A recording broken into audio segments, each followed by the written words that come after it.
Hello and welcome to another episode of What's Going On. So, the client's visa case gets a little boost by the Joe Biden administration lawyers. And here it looks like they're doubling down when they say the speculation of impropriety was unfounded. It has nothing to do with speculation or anything that's unfounded. It's very obvious. And that's what these people, we know what they're doing. When the government tells you that something isn't something, that means that it is. We've all figured that out by now, especially when it comes to the government. And just the simple fact that these lawyers want to say, no, there's nothing wrong. Why are you guys all pissed off about it? Why is everybody so worried? We're worried because we know. Look, me personally, I know it and I can feel it. This guy didn't give a shit. He didn't fill out anything. He didn't fill out a form whatsoever. There's probably not even one in the system. He's an illegal immigrant. Can't say that. They get their little feelings hurt. He's an undocumented. That's what Harry is.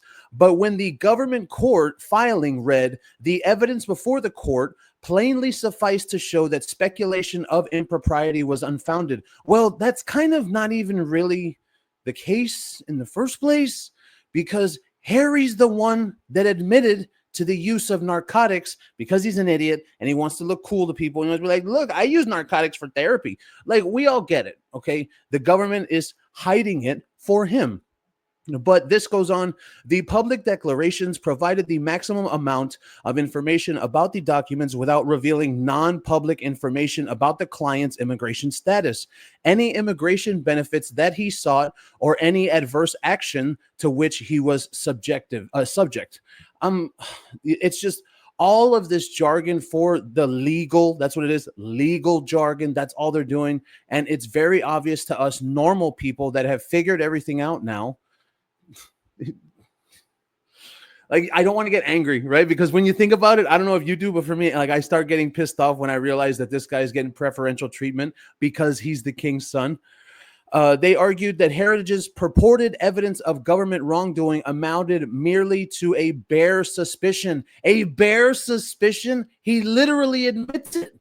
So this is the real problem. All that the Heritage Foundation was asking in the first place, did he say it on the papers? Yes or no? And the simple fact that they're hiding that from everybody, that's the proof right there. That's all we need.